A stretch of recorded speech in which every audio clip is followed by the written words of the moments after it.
Mahanadi serial அடுத்த புறமேல பார்த்தீங்கன்னா விஜய் காவேரி கிட்ட நான் டெய்லியும் சும்மாலாம் உட்காந்து இந்த வீட்டில் சாப்பிட முடியாது காவேரி, என்னால் முடிஞ்ச கான்ட்ரிபியூஷன் இந்த வீட்டுக்கு கொடுத்தாகணும், அப்போதான் அது எனக்கும் திருப்தியாக இருக்கும் அப்படின்னு சொல்லிட்டு நான் வேலைக்கு போகிறேன் காவேரி அப்படின்னு சொல்கிறாங்க. காவேரி விஜய் வேலைக்கு போகிறத நினச்சி ரொம்பவே ஃபீல் பண்ணுறாங்க.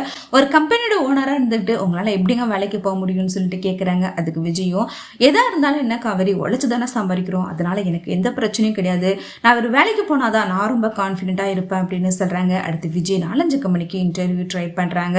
அடுத்து விஜய் ஒரு கம்பெனிக்கு இன்டர்வியூ போகிறாங்க. அந்த கம்பெனியோட ஓனர் விஜயை பார்த்ததுமே, நீங்களே ஒரு பிஸ்னஸ்மேன், நீங்களே ஒரு கம்பெனியோட ஓனர், எங்கள் கம்பெனிக்கு எப்படி ஸ்டாஃபாக வேலை பார்க்க முடியும், கண்டிப்பாக உங்களுக்கு எங்களால் வேலை கொடுக்க முடியாது, என்னை மன்னிச்சிருங்க விஜய்னு சொல்லிடுறாங்க.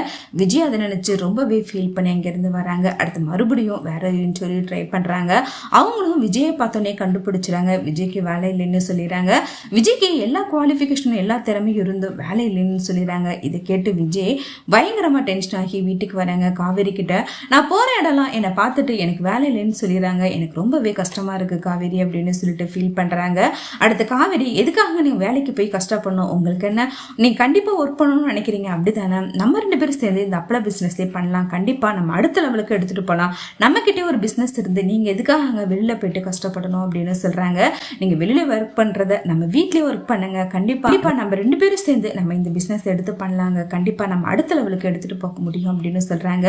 விஜயும் அதை கேட்டு பயங்கரமா ஹாப்பியாயிராங்க. அடுத்து விஜயும் காவேரி சேர்ந்து அந்த அப்பள பிசினஸ் பயங்கரமா டெவலப் பண்றாங்க. இதெல்லாம் பார்த்துட்டு கல்யாணி வீட்டுல அவங்க எல்லாருக்கிட்டையும் விஜயை பத்தி ரொம்பவே பெருமையா பேசுறாங்க.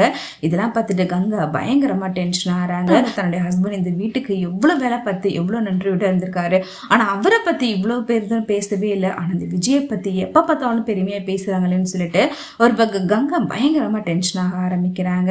கண்டிப்பா கங்கா இதெல்லாம் பார்த்துட்டு பிடிக்காம தண்ணி கொடுத்துட்டு போகணும்னு சொல்லிட்டு வீட்டை விட்டு வெளில போறாங்க. இப்ப பசுபதி காவேரி கன்சீவ் ஆன விஷயம் கேள்விப்பட்டு பயங்கரமா ஷாக் ஆறாங்க. அடுத்து விஜய் பசுபதி கிட்ட இருந்து எப்படியாவது அந்த வீட்டை திருப்பி கொடுக்கணுங்கிறதுக்காக குமரன் 3 பேரோட சேர்ந்து பிளான் பண்றாங்க. அந்த பசுபதி கிட்ட இருந்து எப்படியாவது அந்த வீட்டை நம்ம திருப்பி நம்ம அத்தைக்கு கொடுக்கணும்னு சொல்லிட்டு 3 பேரும் சபதம் எடுக்கிறாங்க.